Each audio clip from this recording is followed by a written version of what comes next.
Hello and welcome again to Mjolnir at the Movies. With me as ever is our co-host Neil Westwood. And this week we are joined by our special guest Andy Nowicki, alt-right novelist.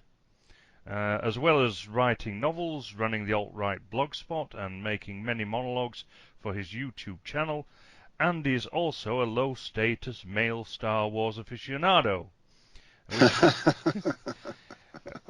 Thank you. That's a little joke about his running theme at the moment there on his monologues. But this is good because this week we're looking at the latest Star Wars film, The Last Jedi. Now, to kick things off, I'm going to sort of ask, because I think that this is a very ideological and very ideologically based film. Is there anything to it other than pumping a lot of ideology out there? Can we say anything about it artistically, for example? Andy, I'll start with you because you're our special guest. Okay. Well, that's a good question. I would say that yes, I think there were some interesting thematic issues that aren't ideologically related. At least it seemed that way to me. I guess that the most interesting characters to me were of course Luke Skywalker and his development and or what became of him, what he was made to become, which it seems a lot of Star Wars fans have very strenuously objected to, this vision of an aged, grumpy old man, Luke Skywalker, who's given up on everything, and who's basically gone MGTOW, as I heard somebody put it. So between him and also, even though Rey is not a very interesting character, I thought that there was an interesting dynamic between Rey and Kylo Ren, and the each trying to pull the other his or her way towards the dark side, or towards the whatever the opposite of the dark side is. They don't really ever say the light side, but whatever the good side is, and how that all played out. A lot of people strenuously objected to, and of course we're spoiling things here, but a lot of people, there was a lot of backlash with what happened to Snoke and his sudden death. I thought it was kind of dramatically interesting, and I thought it was interesting how after killing Snoke, instead of going to the good side, Kylo basically made an offer to Rey to join him on the dark side. That's sort of there was an echo of previous Star Wars films there, an echo of Empire Strikes Back, and where Darth Vader asks, after he's basically beaten Luke Skywalker and symbolically castrated him by cutting off his hand, his lightsaber hand, then offers to, says, "Why don't you join me, and we'll as father and son will rule the galaxy," or whatever it is he says. So I thought that was actually kind of an interesting thematic issue or character issue, and also what happens to Luke, why Luke just soured on everything and went his own way, and then eventually decided to return, albeit in a hologram state, which was sort of weird, and I didn't care for that aspect of it. But yeah, so these things, I would say, just because you started out by asking that question, is there anything non-ideological that's interesting, or that's worthwhile to talk about? I found those things interesting about the movie. I guess that's probably it, though. The rest of it was kind of not that interesting. No, I think that you're right about the Snoke battle, sort of Rey, Snoke, and Kylo Ren. That was interesting, but the only problem was that Snoke hadn't been developed as a character. and Yeah. so it seemed utterly meaningless. Yeah, his death was weird. Was weird in that sense because the thing is though, I mean, I guess the rejoinder to that could be that we didn't ever really know anything about Emperor Palpatine in Empire Strikes Back or Return of the Jedi. It took the prequels, which is a whole nother ball of wax, but that was the Palpatine backstory, but that was never really revealed before that. So I guess you could say, well. Does it matter whether what Snoke's past was, or I mean, I guess at the moment when it happened, I just sort of thought, ooh, that was an interesting twist. I didn't see that coming. But afterwards, I guess, and hearing from you and hearing from other people about it, I can see why. There's something missing there. If he's just going to be gone and that's it. Then who was he? How did he amass all this power? How did he become so strong with the Force? And also, I guess there's how is he so easily bested in this way when he'd shown himself to be again so immensely powerful that he was just throwing Rey across the room with the Force and controlling Kylo to such an extent as he had been. Then suddenly he just because of some kind of little cheap trick, Deus ex machina kind of moment, he is suddenly slain. It was a little. I guess I'm coming around to see that maybe there was something wrong with just killing him off at that moment, just because maybe he was one of the only other interesting characters, at least as far as how he was developing, and now he's out of the picture, and so what's really left? Yeah, I mean the difference is that there was a sort of a burgeoning development there, but at the point when they were really starting to develop the character, they killed him off. Whereas the Emperor, the difference with the Emperor, I think, was always that he was this shadowy, mysterious figure. Right.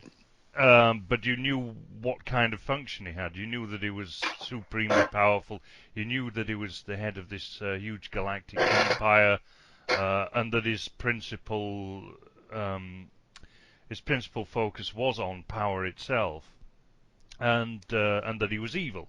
And so, Yeah. it was a typical kind of good versus evil battle. And we were really interested in the development between Luke and his father, Anakin stroke Darth Vader. Right. And that was the real sort of you had real intensity there, whereas between Rey and Kylo Ren, it seemed so artificial somehow, and so the whole thing seemed terribly staged and didn't feel natural, really. Yeah, especially if she's just if there's no bloodline or lineage matter issue with her at all, if she's just basically white trash out in the galaxy, the daughter of meth addicts, the equivalent of meth addicts or whatever, who just sold her for drugs, and that's that. And then who really is she? How did she become powerful with the Force? There really isn't anything satisfying to her character arc, if you will. She's just not that interesting. That's right, but that comes down to ideology again, and we'll get onto that in a little while. The whole Mary Sue issue. Yes, that's right. But not just that as well. The idea of the blank slate. But we'll come to that in a little while. Have you got anything to add there, Neil? By the way, you've been a bit quiet there. Yeah, I've honestly in this new one, especially with the death of Snoke. And if you're into like the history of Star Wars and the whole kind of legends behind it and the backstories and the fan fiction and all the rest of it, you'll know that a lot of these characters have got a really kind of good backstory to them, and you can read up on it. You can read the novels and find out how these guys got their powers.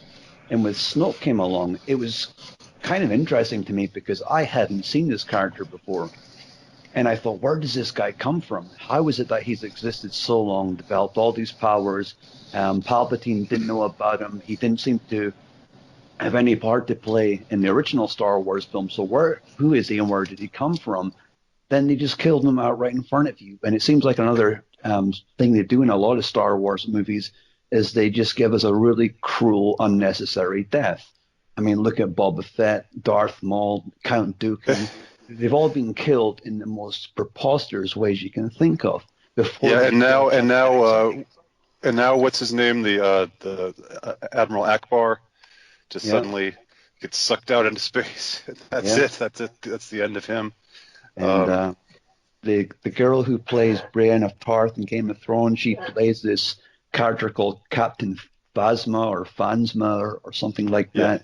She's like a chrome-plated Boba Fett character, and she just dies. She just dies. Such a build-up, and she gets her ass kicked. Yeah. Yeah, that's right. There are no satisfying endings to these things, are there? It seems to all be done kind of pretty haphazardly, and not well thought out at all. There are no arcs or anything like that. Like we've seen this chrome-plated Captain Phasma, in the first film, The Force Awakens, and now again, and you think that that's going somewhere, and it doesn't. It just ends. Yeah. I mean, like I said, this is a thing they've done in a lot of Star Wars movies, and I think, they've done it in the last one as well, even with Han Solo. I mean, Han Solo shows up, meets Kylo Ren, his son, and 2.5 minutes later, he lightsabers his father to death. We have got no backstory on why the relationship fell apart, why Kylo seemed to hate his father so much. It was just we still don't. cheap. Yeah, we still don't. Yeah, it just seems like another cheap, nasty trick we just seem to keep throwing in there every so often. I'm wondering actually if this is not really the problem with the director, who's a relative novice, really. I mean, Rian Johnson, he's not had that much behind him before this, has he?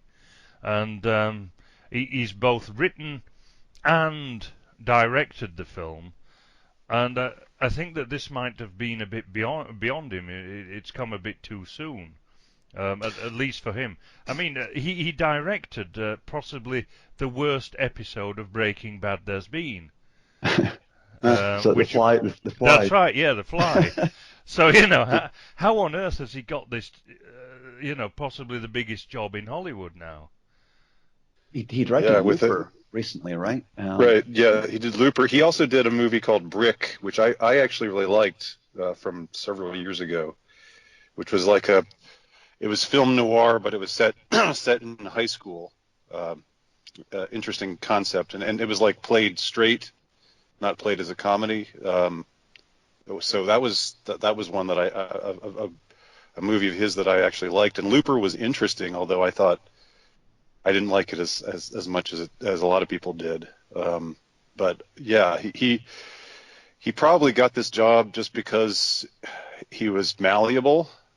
I mean, if we're just speculating, of course the speculation from what I can gather, the way what people are grousing about, Star Wars fans, is this woman Kathleen Kennedy, who's now in charge of Lucasfilm after Lucas sold out to Disney, and they say she's really the force behind everything. So I don't know. What do you guys say to that? I have heard her name being mentioned quite a few times, but I don't know much about her, to be honest with you. So in that version of things, she's the real power behind this new movie, or the reason why what accounts for the feminist angle of it, because she's evidently a strident feminist herself. So anyway. Yeah, I've seen interviews with her, and she is extremely ideologically driven. And so I suppose that brings us on to the ideological aspect of this film. I personally think that it's one of the most ideologically driven blockbusters I've ever seen. I mean, you've got sort of art house films and smaller films that have really carried the social justice warrior narrative and stuff like that. But I think that this is really the first big mainstream blockbuster. Well, in addition to The Force Awakens, of course, and the rest of the Star Wars, where you've got really hard extreme leftist ideas in there.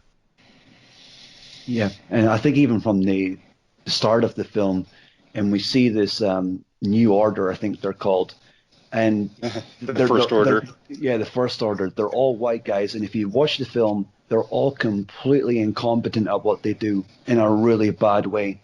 Like everything that happens, like they get their entire fleet just destroyed out of incompetence. And it just seemed like, why is this being driven so hard from the get-go? Why are we being made to believe that this new order has arisen, but they can't seem to do anything right? Yeah, they're like pasty white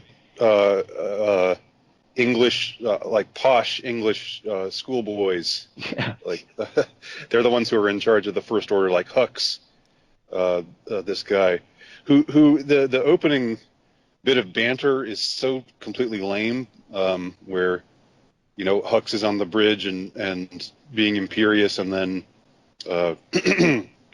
what's his name, Poe Dameron engages him in this banter where he is insulting, and it's sort of like it's like trying to be Guardians of the Galaxy. It's trying to ape that sort of vibe, but it's so like a stupid bit of dialogue that opens the movie. But it does establish the what you're talking about here, the evil white posh male. They dress like Nazis, but they talk like posh English men, upper class English men. And the guy's trolling him, isn't he? He's pretending his microphone doesn't work. Yeah. And the English guy, or is he Irish? It's Brendan Gleeson's son, isn't it? Domhnall Gleeson, who plays him. And he's just this really kind of nasally, pasty-faced kind of weed who's being trolled by this really funny good guy. Yes. Supposedly funny. I didn't think it was that. I thought it was really kind of dumb, but it was supposed to be funny. Well, it's supposed to be hilarious. I mean, let's sort of turn it around, and because Poe Dameron he actually calls him pasty. Yeah. Now, how would that be if we'd reversed that around, and he called him something like shitskin or something like that? Dusky. Yeah. Yeah. Would what would that wouldn't fly? No, that would not fly at all. No. But it seems now that I mean, and this is big business, of course, and people watch these films en masse. We've now got to the level of acceptability where you can throw in racist insults against white people in a What's major really film. interesting as well is that I want to know how the hell Snoke developed an English accent. Where did he get it from? Eton. Yeah. But so yeah, what are they? Go ahead. And the other thing is that this again with General Hux, he's a redhead. Yeah. Why is it always redheads that are portrayed in this way? Which is also the case with the stormtrooper lady. What's her name again? You were talking about her a moment ago. Oh yes, Captain Phasma. Yeah, another redhead. Mm. Yeah, is she redhead or blonde? I thought she was a redhead, but I don't know. Maybe she's blonde. Maybe she seemed like she could be a redhead. I'd have to. But I'm remembering her with red hair, but or ginger-esque anyway. But yeah. Yeah. But you're right. So, the point remains. Yeah. Yeah. So the redhead that's more egregiously anti-white, you think, to make Hux a redhead, or Well, they're sort of the most pale and the most prominent, aren't they? Mm. It seems to have become socially acceptable to attack redheads, And it, even physically now. You've got a lot of these cases where redheads are being bullied incessantly. Mm. and they seem to make a lot of redheads in movies now. Is these kind of nerdy, kind of they can't stick up for themselves. They're weaselly and thin and gaunt all the time. Uh, I don't know. Mm-hmm. And as someone who's partially redheaded, I find that highly offensive. So. Mm. Yeah, and if you look at the Irish, Scottish, and Welsh rugby teams, they've had quite a number of prominent red-headed players. I imagine. So they're not they're not particularly weedy or whatever at all. Yeah. So Um, what would be some other you said that this is the most ideological blockbuster sci-fi movie of all time. What would you what would be another what would you list as some other instances of that? Well, I don't think that there's ever been a blockbuster. I think that this is possibly, and you can comment on this yourselves. I'll put this out there. Is this the most anti-white film of all time? It's probably in the top three, I would say. What would be the competition there? Well, probably the one before that, and The Force Awakens, and probably Rogue One is number two. 51st State with Samuel L. Jackson. That's a possibility. See, I mean, it's just implicitly anti-white. It's not. I mean, I would say. I mean, as far as an ideological screed goes, and I don't know if this would count as blockbuster or big budget, but I remember a few years ago, V for Vendetta really just like feeling like, whoa, this is really shoving, anti-white, anti-Western, pro-cultural Marxist ideas just in my face, left and right. I don't know if you guys remember that one from a few years ago. It was based on a comic book, I believe, or a graphic novel with Natalie Portman. I've not actually watched that, to be honest. It seemed like a fairly high budget, but nowhere in the Star Wars range, of course, and but I didn't feel like it was like a. I mean, I'd be interested to hear why you would say otherwise, but to me, the most of the ideological stuff was it wasn't. It was implicit rather than explicit. It was like the diversity casting. And making the Empire, a bunch of white guys who dress like Nazis, space Nazis, bringing in this purple-haired general. The most egregious thing to me, which isn't really necessarily anti-white so much as it is anti-male, is bringing in having all the authority in the what's called the Resistance now, but it's the same as the Rebel Alliance essentially, where they're all basically female, and especially bringing in this purple-haired lady who supposedly knows best and doesn't tell anybody anything, and then basically fosters this mutiny, or by her behavior indirectly brings about this mutiny that gets put down, and then she's somehow seemed to be the hero or the good guy, even though, there was no real reason given why she didn't reveal the plan that she had. So that was to me the most explicitly ideological aspect of it. Just having on the one hand the First Order / Empire be white male space Nazis, and having the Rebel Alliance / Resistance be essentially run by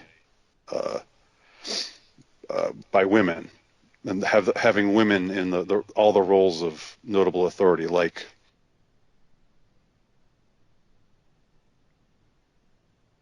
her character. So you're breaking up there, Andy. Hello? Hello, can you hear me? Hello. Yeah, we can hear you now. Okay, I just heard some beeping there. Right. So that would be what I would say. But what you would say that it was explicitly anti-male, and if so, what were some aspects of that? Or anti-white, and what would be some aspects of that besides the space Nazi thing? I throw one out there that I noticed. Anybody remember the scene where you had all the little mixed race kids as slave jockey riders or whatever they were called, Yeah, and they were kept on the on that casino planet? planet. Yeah. Um, if you look at those kids, they're all black, Asian, or whatever, and the two people that saved them are Finn and the Asian girl whose Right. name I can't remember because I disliked her so much as that character. I can't even remember She her didn't name. really have a character, hardly. Yeah. Yeah, they're the ones that saved the day. And Rose is her name. Rose. Yeah, Rose Tico. What's interesting about that character is that the woman who plays her, Kelly Marie Tran, and no, that's nothing to do with transgender or anything. Right. She really is called Tran. I know she looks a bit ambiguous, but um, she was a child refugee Right. in real life. Oh. So you see, they've slipped that in there. Oh. She was a child refugee from Vietnam.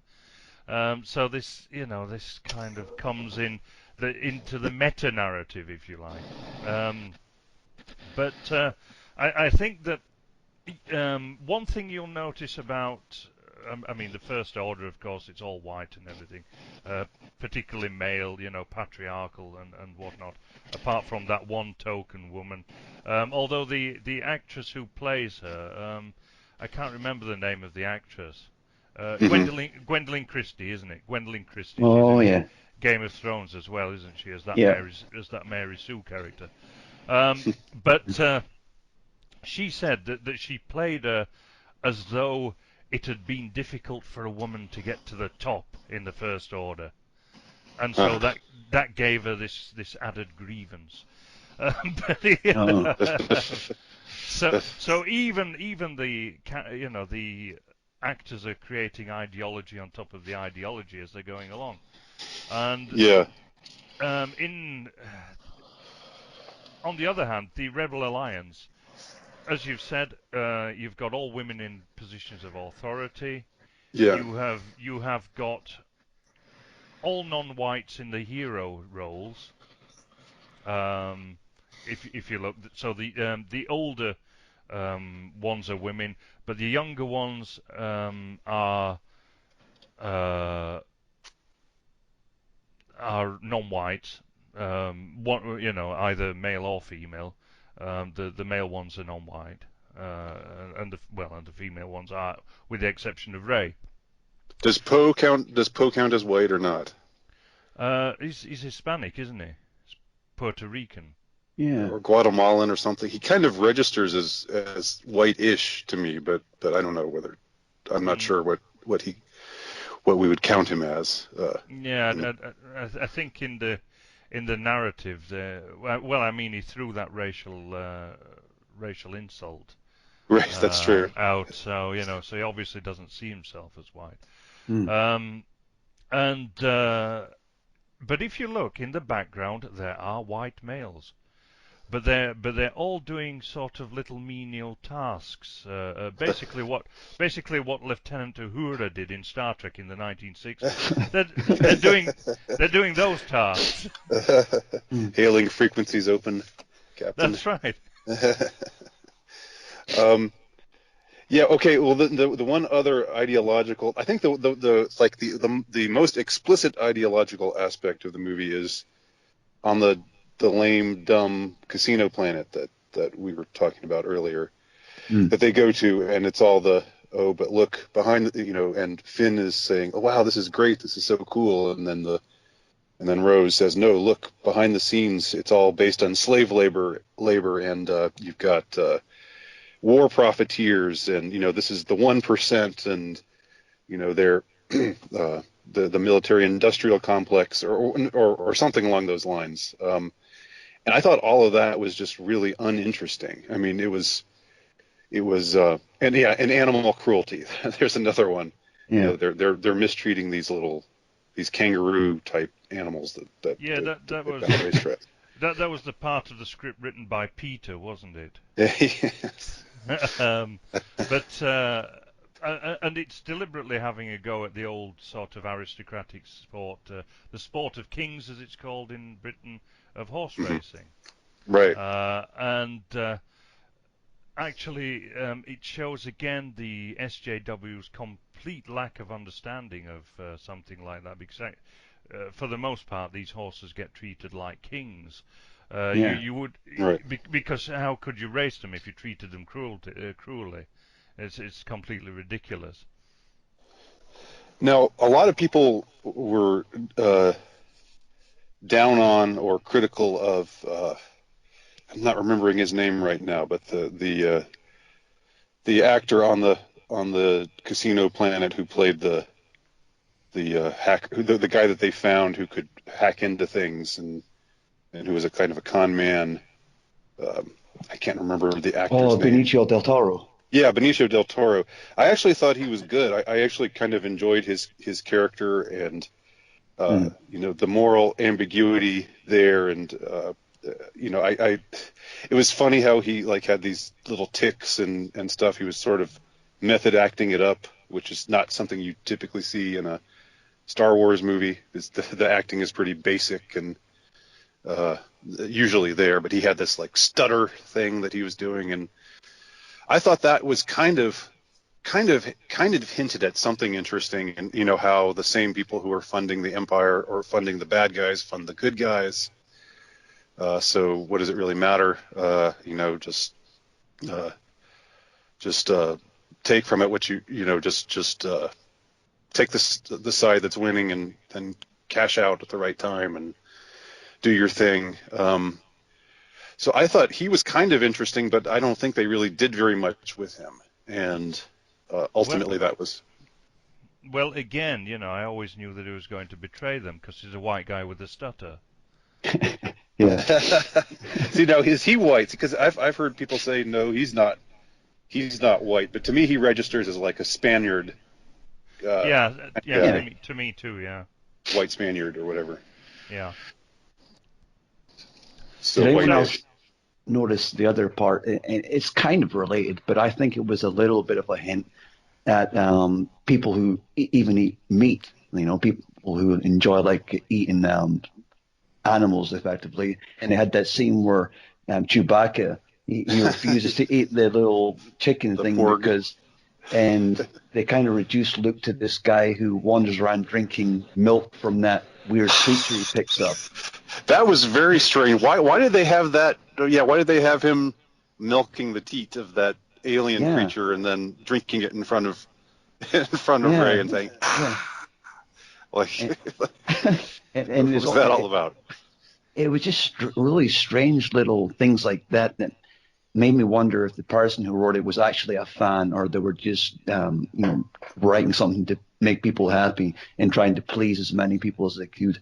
And he definitely done that with the veganism or vegetarianism by making Chewbacca refuse to eat one because he realized that they had feelings too. But one of the... Yeah, go ahead. So go on. No, you go on. I was just gonna say we haven't really talked about this yet, but just watching the backlash happen against this movie, because this is a movie that when it came out, the critics loved it almost uniformly. 92% on Rotten Tomatoes said gave it thumbs up, and 92% certified fresh. But then the fan ratings were way, way down, and they continue to plummet.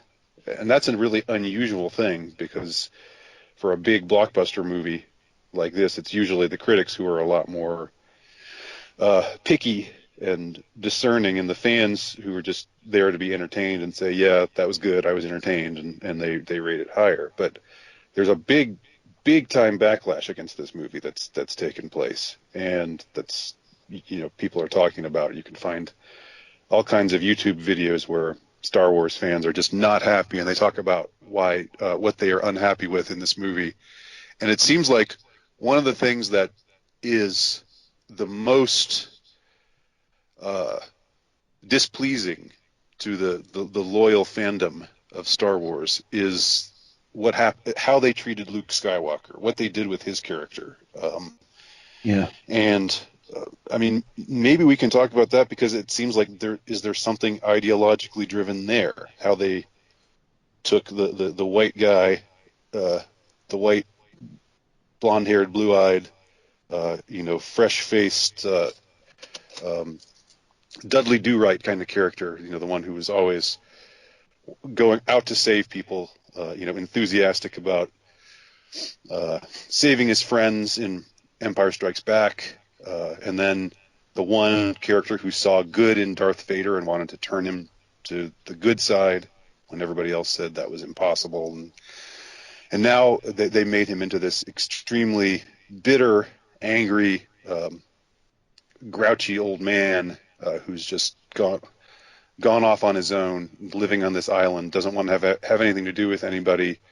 Is drinking milk from in this from this alien's teat. In this weird and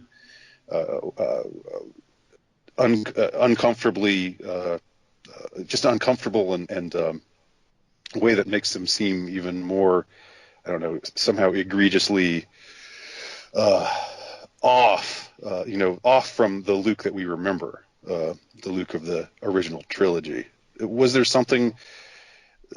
Do you think there was something ideological in that? Do they have to take the white male hero of the original trilogy and sideline him?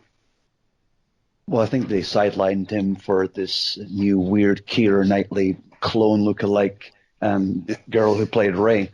And if you think about it, in terms of movie history for me, if you're to ask about 1,000 people who the number one hero in any movie would be, I would say most would probably say Luke Skywalker. And for me, growing up watching them through the 80s and 90s, and I even like the prequels, if I'm honest with you, Luke Skywalker was always the guy that you kind of wanted to be in the video games and stuff like that. I've got his lightsaber at home. He's just like a really good character, because he started off this kid who had no knowledge what his father done, and he grows up and he goes through all these trials and tribulations to try and be the good guy and save the day. And they reduce him in this movie to this bitter old man who's gone and left everyone behind. He doesn't care about them anymore. He's done his job, and now he wants to be alone, living on an island full of weird kind of puppy-faced birds. And this new girl comes along, and she steals the show. She's the one that picks him up off his feet, and puts him back in his place and teaches him how to be a good person again. And it was just really disappointing. And for me, I feel I've got this sort of cancer of the soul now, because it's tainted the rest of the movies for me now. I'll never be able to watch them again without knowing that Luke Skywalker turns into a bitter old man who lives in a cave. Yeah. Well, I mean, this really is sort of the inversion of everything. That the 1960s revolution that brought forth eventually the SJW. It's everything that they want in a film. They've inverted the whole thing. You see, in the first films, and George Lucas said, what I wanted was basically a farm boy to go off and have great adventures. It's such an innocent premise, It's such a that there is a certain innocence about it, and that we all feel, and that it was done with the best of intentions, and that there was no real ideology to it at all. It was just a good versus evil film where this simple guy gets swept away on these great big adventures. And because the farmhand or farm boy or whatever has that sort of innocence that goes right back to, say, a medieval text like Piers Plowman. So it's always been in the psyche. Yeah. And yet here we have a complete... and he learns, of course, from the wise old man archetype. Now here we have the complete inversion, where you've got Rey, who comes from nowhere, has all these powers from nowhere, going and teaching the old guy. Yeah. And of course you also symbolically have the destruction of all the Jedi lore. Yeah, that's right. The burning of the tree and all the Jedi texts, and then Yoda shows up to say why that's a good thing. Well, I think they brought Yoda in because they needed to sell some lunch boxes. Yeah. They just seem to just throw these little things in there when they make money. And when he came on screen, I remember the cinema, the audience were gasping, Uh-huh. but not in a sort of bad way, and oh my God, he's back. Yeah. It's this is just utter drivel. It's almost like they've taken this really good series of films, and even the prequels, and they're effectively cowboy movies in space to me. They're just kind of good sort of values, kind of a good storyline. You can sit back and watch them and enjoy it. But this just seemed like another political agenda being forced at me. Right. I mean, the prequels, even for all of their problems, I don't think George Lucas ever was interested in political correctness. I don't think that any of those early movies were any of the prequel movies had SJW themes or any kind of forced diversity or anything like that. Again, for all of their problems, and I'm not necessarily saying that I'm not necessarily defending them, but I felt after seeing The Force Awakens, which hasn't caused the same kind of backlash that this has, but even after seeing supposedly Episode 7, The Force Awakens, I felt like this is not the Star Wars that I know. This is like somebody has hijacked Star Wars, and they're taking they've got some of the same characters, but this doesn't feel canonical to me. That was what I thought after Episode 7, and even more so after Episode 8. So, and I didn't feel that way about the first, about 1 through 3, for all of their problems. I still thought, yeah, this is the same world, this is the same universe that I remember, and there's continuity, and there's no disruptive, sticking it in your face, ooh, here's a woman with purple hair, putting the men in their place. And even though there was, we had Princess Leia who was feisty and stood up for herself and bossed people around and everything, but it didn't feel like, I don't know, like an egregious kind of agendized feminism, like you have now. Had Princess Leia been the sole authority figure, I think we would have been okay with that. But the problem is that with Carrie Fisher as an actress, she completely lost any authority, any sort of gravitas, because of all the Botox she'd had in her face, which meant she was virtually unable to speak through the entire bloody script. She's unable to move. If you watch her in the first movie and this one, I think they put her on a skateboard and pulled her along with a piece of rope. And the only scene you see her walking, she's got a walking stick, and she had one in real life, so they needed to write something into the script to suit her cocaine-ravaged body. Yeah. But if you look at the other thing that I noticed about this new one is there's a scene where Snoke is giving Kylo Ren a dressing down, and he says something to her of the effect of, "You got beaten up by a girl." Yeah. And he's all embarrassed and ashamed of himself. Yeah. Who'd never used a lightsaber before, and I felt like shouting, That's exactly what I shouted at the screen when I watched the first film. Yeah. How does this guy get his ass kicked by a girl? So easily. And the black guy as well, because they have a sort of lightsaber fight with him too. Yeah. So we're expected to believe that this black guy and this woman just picked up with the ways of the Force in about 5 minutes.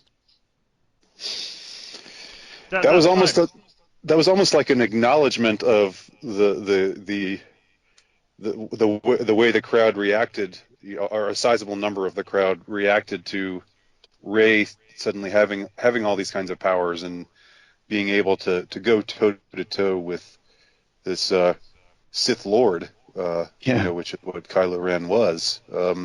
And it was almost like saying, it was putting those words in Snoke's mouth, which was kind of interesting. I mean, it was like a way of acknowledging that critique of what happened in The Force Awakens, although, nothing really came of it. But it was sort of, it was reflective of what, of that critique that people had offered of the Force, that scene in The Force Awakens. And it's something that might be a little bit too nerdy, but is Kylo Ren a Sith Lord, or is he just merely a dark Jedi? Because in terms of like the lore, the Sith Lord is like a very driven, sort of religious, almost monastic sort of guy who shuts himself off from all the kind of the good side of things, the light side. Whereas you have the Jedi who are like sort of monastic too. But the dark Jedi are almost self-driven. They only care about themselves. So is Kylo Ren a dark Jedi, or is he truly a sort of Sith? Because that's another thing I think they tarnished as well. Yeah, this again is another problem with the script and a problem with character development and things. Like, for example, we knew that all the Sith Lords were called Darth, as a sort of a title, like Lord almost. But what's a Kylo? Does anyone know what a Kylo is? Because I certainly don't.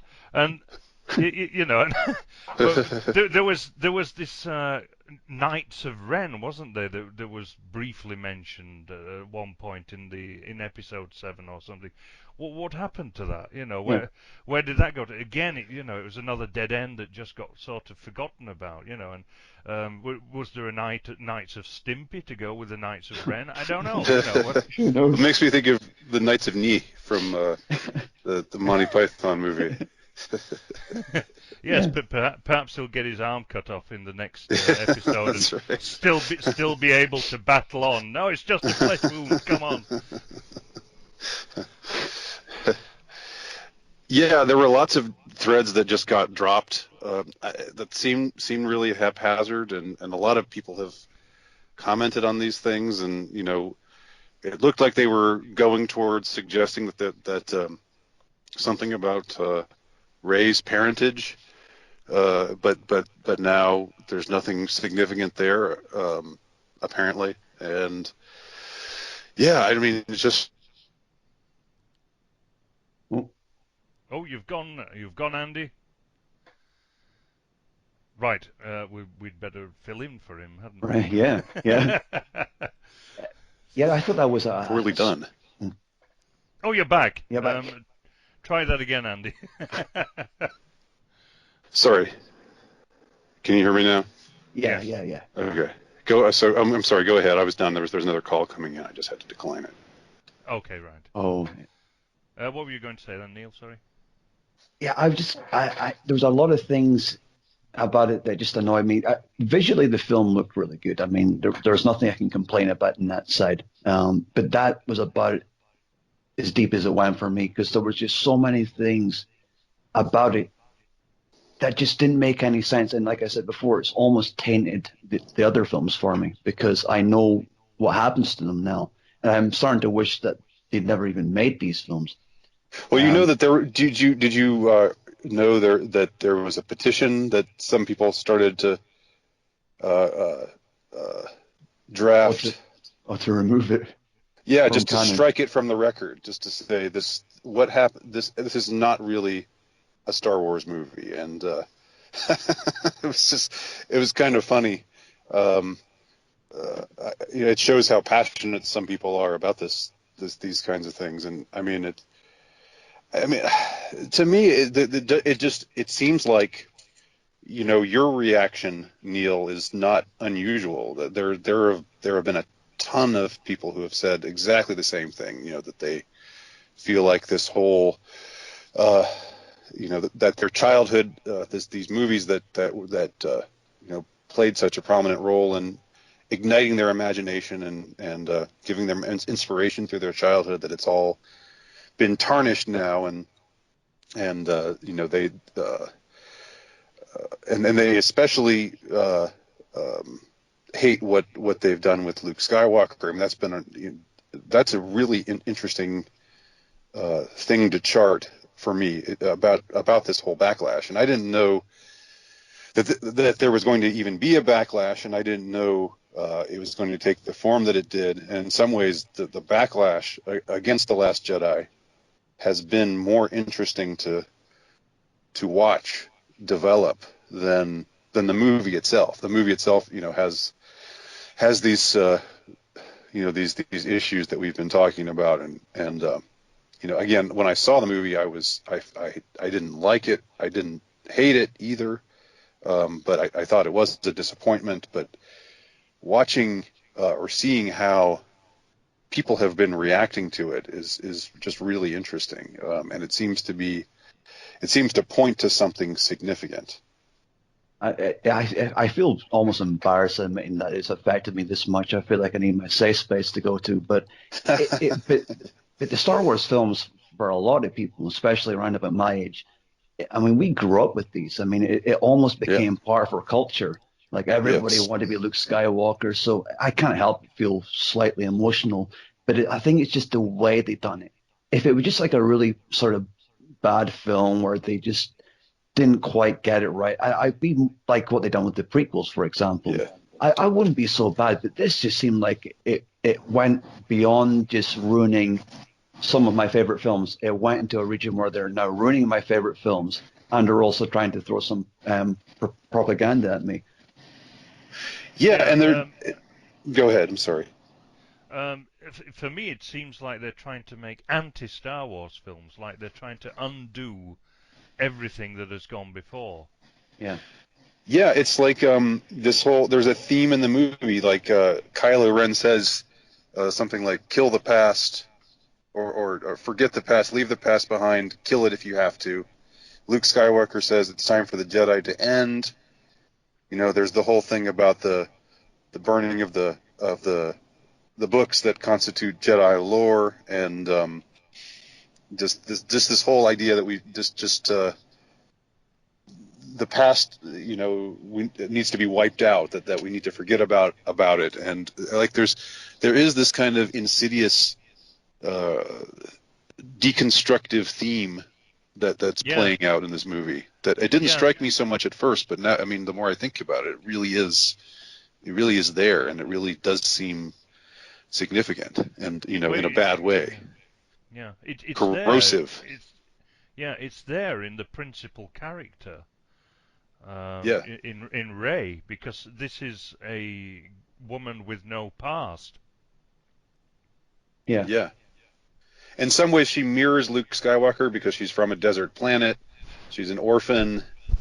But Luke had to actually develop his power, learn about his power, develop it, and then fail numerous times before he became, the Jedi Master that he was at the end of Return of the Jedi. But with her, and then this just does, she's got these powers and she can do anything, and the whole Mary Sue thing plays out, and that just makes her uninteresting as a character. It's poorly done to me. That's right, but this comes down to, again, the ideologies, the ideology of the left, that everyone is a blank slate, and things just come from nowhere, which is utter nonsense, and yet it's the nonsense that they base their entire theories on. You see, if you look on the other side, on the dark side, you've got Kylo Ren, who has ancestry. Yes, And genetics. That's right. Midi-chlorians, as they were called. Oh no! Oh, not midi-chlorians, no. At least, if you think about it, at least the midi-chlorian stuff, although it was nonsense, at least it's better than what they've done now, which is just decide that this really exceptionally good-looking girl is just going to so happen to embrace all these powers suddenly and adapt to them suddenly, and she's going to be proficient in the lightsaber, and more importantly, do what Luke Skywalker done, but better. Yeah, well, in a way, the midi-chlorians idea is, it's like it's pro-hierarchy. It's it's saying that there are bloodlines that carry this particular trait. Even though we didn't want to hear it like as a technical, we wanted it to be mystical and not just something that's in your blood. That was what was the objection to the whole idea of midi-chlorians in the prequel era. But in a way, the midi-chlorian notion is much more traditional and affirming of hierarchy and affirming of the idea that some people have got it and some people haven't, and there are gradations and differences between people, and there are superiors and inferiors. But with Rey, I guess the idea is she's a nobody from nowhere, but she's stronger with the Force than anybody else, and so the Force becomes democratized, and it's like the killing of, it's again this deconstructive kind of theme, the killing of the whole idea that the Force is strong with some people and not as strong with other people for certain reasons of bloodline. And I've seen some arguments online, and they try and defend that by saying, well, Luke Skywalker, technically, he's not a Jedi because he was only trained from when he was like a teenager up. But at the same time, look who his father was. Right. That's where he got the powers from. It wasn't from training or anything. He already had that. But we're expected to believe that this girl, Rey, just has it. She just has a natural ability, a strong woman. Right. Strong power. Yeah, that's right. Yeah. As people on the right know, that it's a mixture of both. It's a mixture of natural ability and of training. Mozart was trained, although he had natural ability. He was trained by Salieri, of course, famously. Yeah. So Mozart, yes, he had natural ability, but without that training, he would not have become Mozart. And that's the thing. So it's both, and yet here what we have is none.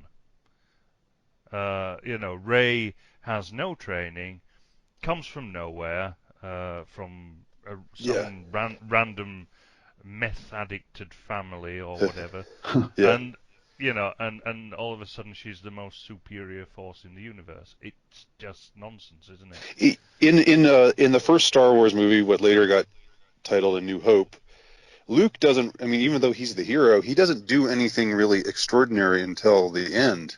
Yeah. When he uses the Force to shoot the photon torpedo or whatever it is. Am I mixing Star Wars and Star Trek there? What is? I know that's a faux pas. What's the thing that he shoots into the? It's some kind of torpedo that he shoots into the Death Star. I should know this, but I'm not going to say in case I get death threats. Is it a proton torpedo? Star Wars fans.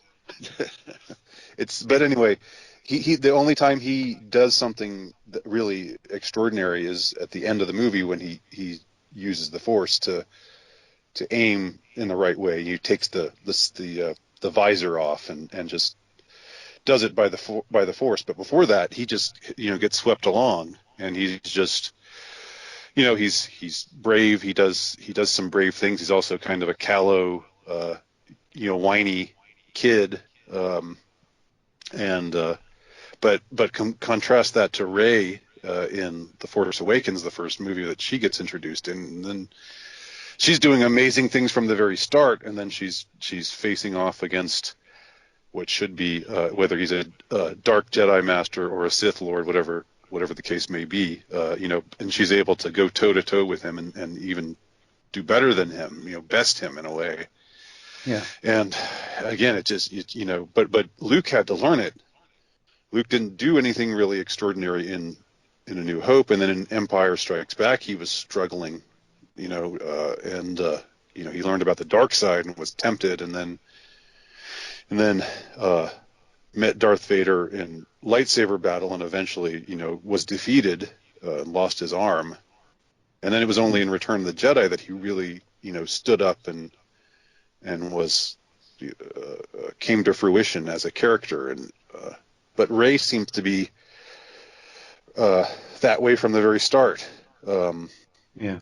And it's just not interesting. There's no struggle, really. There's no there was like the hint of temptation that I was hoping they were going to do something with the attraction to Kylo and wanting to bring him over but maybe wanting to bring him over to become good, but being tempted by the dark side. But that didn't go anywhere in The Force Awakens or in The Last Jedi. So yeah, it's definitely another aspect of the deconstructive, this kind of poisonous, corrosive, deconstructive theme in this new trilogy that's ongoing now. Has anybody noticed the other thing? People listening might be able to relate to this. And if you're a fan of Star Wars lore and all the rest of it, you'll know. And even in the original movies and the prequels, we get this sense that the lightsaber itself is something that's especially dangerous, and you should only really switch it on if you know what you're doing. They have this kind of weird sound to them, and you just get this feeling that, hey, only people who are specially trained should be using these. Then you see Kylo Ren now with this sort of big, massive broadsword version with the two kind of horizontal like cross guards. I don't like that. I don't like that new lightsaber thing. I want to have the old lightsaber effect. Yeah. And it just looks dangerous to wield. So you can kind of get this idea that Kylo's this absolute badass who can wield this thing. And this girl, she, like in the very sort of first time she switches on in this new movie, she cuts a rock in half. She's swinging up and she cuts this rock in half, and we just get this ridiculous idea that she'd be able to even switch one on and hold it proficiently. I mean, with the slightest mistake, it's not like you can just take like a practice training lightsaber, because this thing's going to cut your arm off, it's going to cut your leg off. But she just has this natural ability, and that's just like another thing that really annoyed me about this movie. Is that it's taking all the things that are important, even the lightsaber. They didn't even have a decent lightsaber fight in the movie. Right. They took everything that Star Wars fans would have wanted and done the complete opposite. Even down to the most important aspect of the film, in my opinion, is the lightsaber and the ability to use one proficiently. It's almost like they've just made it an unnecessary thing to the sideline. Yeah, everyone seems to be able to use one now. Yeah, like everyone. In the lore, like some lightsabers will only switch on if you switch it on with your force powers or whatever. So you have to be skilled to use one, and it's just kind of an insult to the fans, I think, that they've completely looked over this stuff. I mean, even novices in Star Wars lore like me will see these things and notice them. So why didn't they just take some time out to get some researchers to look into it? I don't know, maybe. Well, this is the thing. There are so many people who know about the Star Wars universe and everything. They could have just brought some of those people on board, especially the ones who've done fan fiction and stuff like that, or some of the novelists, because there are Star Wars novels out there, and they could have got scripts from all these sources, and yet they've not bothered at all. They, as I understand, they have this whole expanded universe, which I don't know that much about, but now that these new movies have directly contradicted what they say, what the expanded universe Star Wars. which again, as you're saying, seems really egregious. Yeah, it's like a big FU to the real Star Wars fans, and I'm wondering if Disney are going to get away with this, and for how long they're going to get away with it for, until Star Wars fans basically empty the theaters and say we're not taking this shit. Yeah, that's a good question.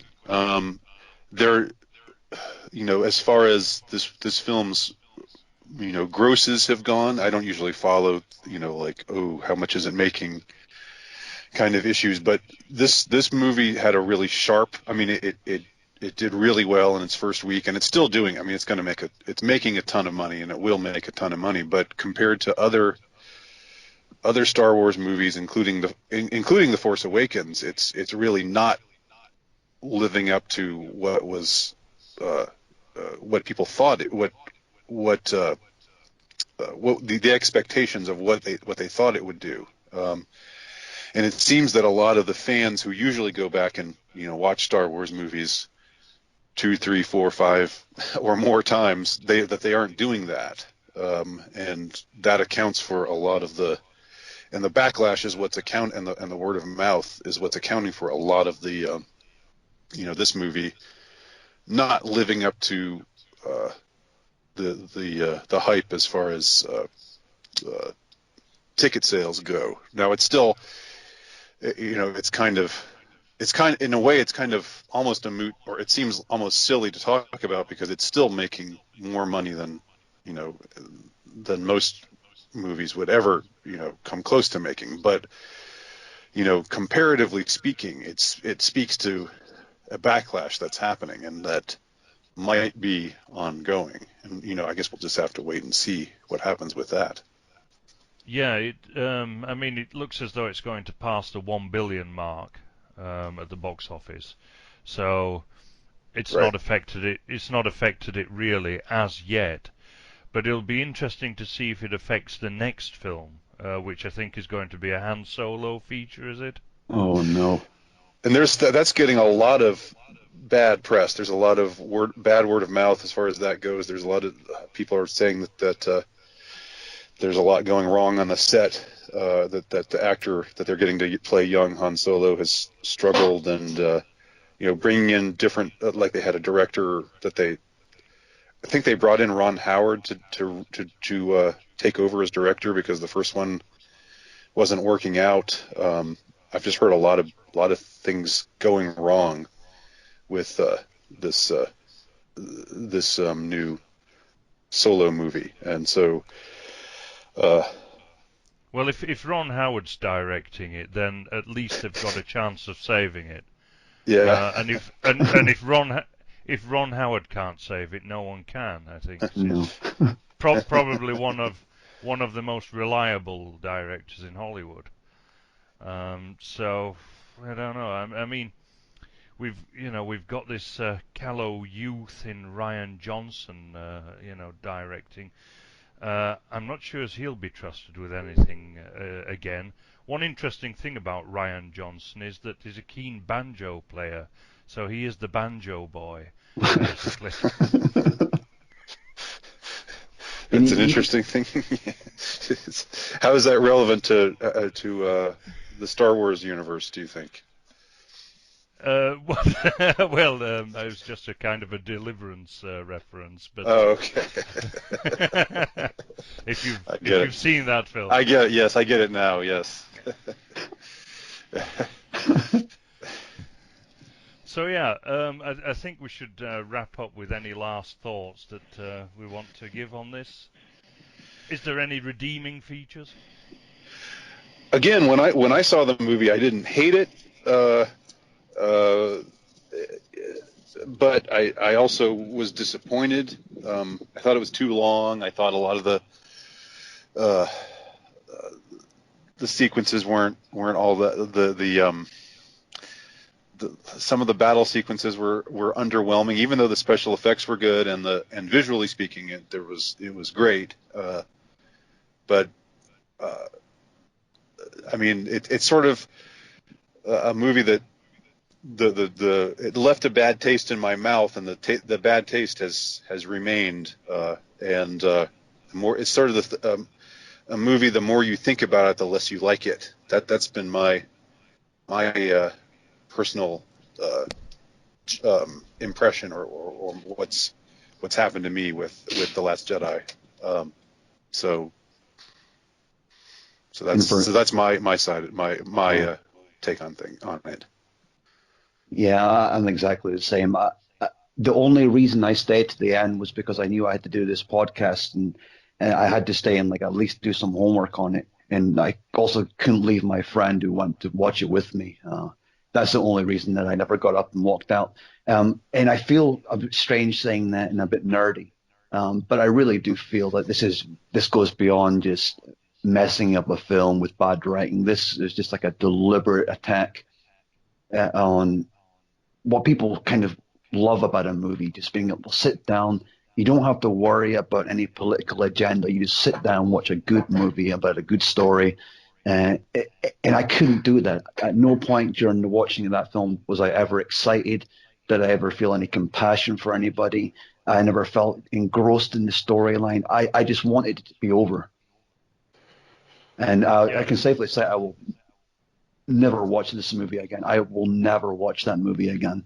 It is that bad. Yeah, that's kind of, I don't know if I'll never watch it again, but I think with every other Star Wars movie, including the prequels, I watched them more than one. I saw it once and I wanted to see it again after the first time. This one, I don't really feel the need to see it again, and so that really means something. Yeah. I still watch the first trilogy that came out. I watched them when they first came out because I'm of that age. Right. And in Britain we always got them around the Yuletide period, and it was normally on Christmas Day, wasn't it?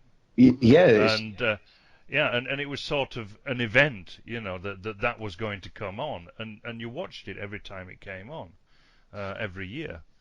I don't think that these will have anywhere near that effect, and I think that now people are just watching it because it says Star Wars on it, yeah, and not because they enjoy it or think they're going to enjoy it. Yeah, it's like just because it's a brand. It's a brand. It's a machine. It's like there's nothing organic about it anymore. With the original trilogy, it was, the first movie was made on a moderate budget. Nobody knew if it was going to be good or not, whether it was going to make money or not, and it just became this huge phenomenon, this big sensation. And so I think the original trilogy, even though there was obviously the merchandising and the Star Wars figures and other things that they did, it did get commercialized, but there was still something much more organic about it. There's nothing organic about this. There's just this new, the Disney Star Wars. It's just this machine with zillions of dollars to do whatever they want, and it's too big to fail. But there's nothing really at the core of it anymore, except this. If anything, it's just this deliberately poisonous, deconstructive, kill the past kind of theme, which isn't all that endearing. Doesn't make you want to tune in. Well, David. No, so basically, Disney are the evil galactic empire. Yeah. Yes, absolutely. And Dave was right. Back in, I remember the 80s and 90s, on Boxing Day, Christmas Eve, you'd always have like a Star Wars movie, or you had Superman 2 or something like that would come on, and it would be this family event where most people would come in and sit and watch The Empire Strikes Back with you. And that to me is the best Star Wars film of all time. But there's nothing about this movie that has any of the moments that we have in Empire Strikes Back. No, I am your father. We don't have any revelations like that. We don't have anything to remember by, to debate about. And Star Wars films are the original ones, and even the prequels. I mean, you speak to like a fellow fan and you'll have a debate about who was on the good side, who was on the dark side, all these interwoven stories and connections that people make and debate about. There's nothing worth debating in this movie other than how bad it was. Whether it was really moderately bad or really bad, that's Yeah. what you can debate about. Well, and that's the question I'll leave this episode on then for our listeners. Was it bad or really bad? Well, but for now, I've been David Yorkshire, and I'm saying goodbye. And then we have Neil Westwood Goodbye. and Andy Nowicki. Bye. It was very good. Good to join y'all, and enjoyed the conversation. Yeah, it was good fun. Thanks very much. Until next episode. Bye.